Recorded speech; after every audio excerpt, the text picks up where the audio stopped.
Welcome to the Explainer.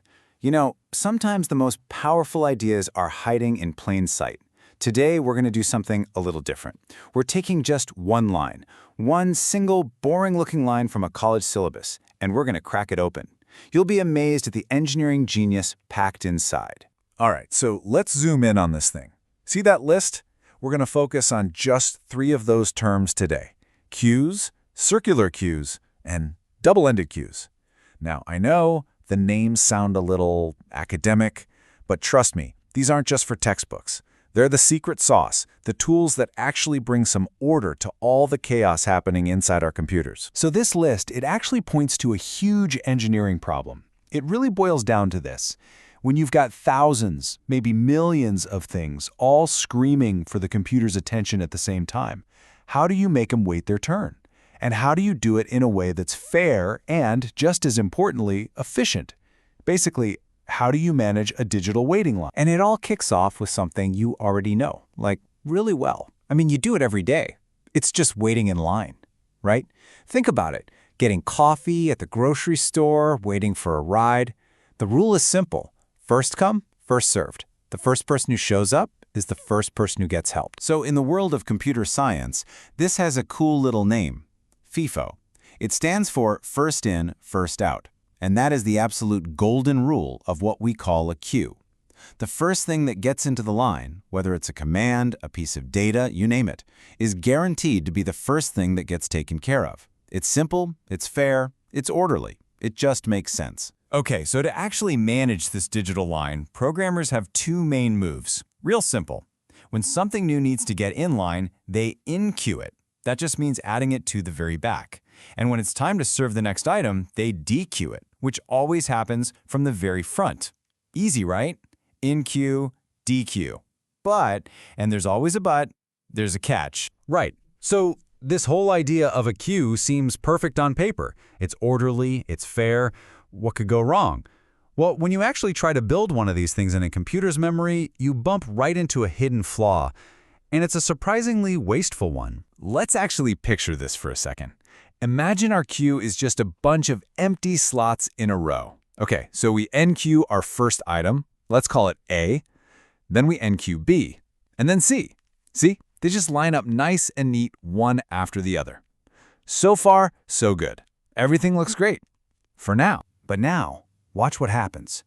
We process the first 2 items. So we dequeue A. Poof, it's gone.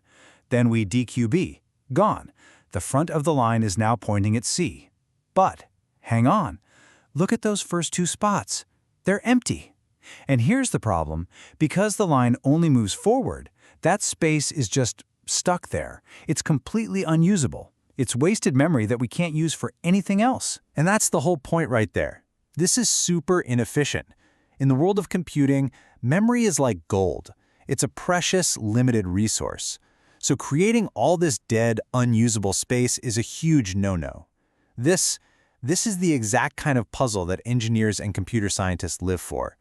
How do you fix this? How do you get that valuable space back? So yeah, that wastefulness is a serious problem. And the solution? Oh, the solution is so clever. It's a way more elegant design, and it brings us to our next big idea, the circular queue. Enter the circular queue.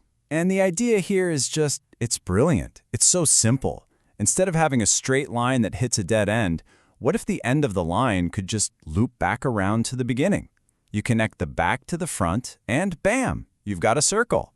And this means we can finally reuse all that empty space we were wasting before. So let's compare. The simple queue is like a one-way street. It's linear and it's pretty wasteful once you start using it. But the circular queue, that's more like a roundabout. It's cyclical, it's continuous, and it's incredibly efficient. By letting the line wrap around, we've solved the wasted space problem. We've made a huge leap forward, making sure no memory gets left behind. All right, so now we've got a fair system, the simple queue. And we've got an efficient system, the circular queue.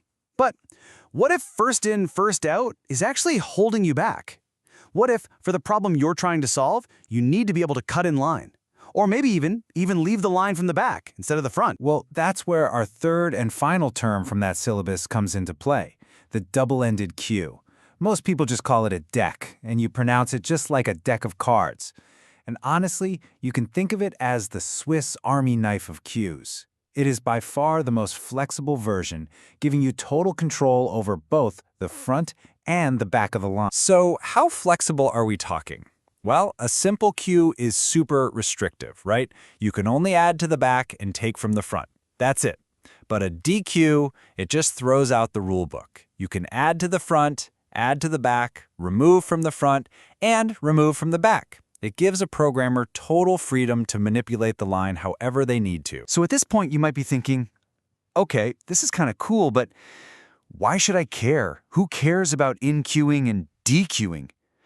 Well, you do, or at least you should.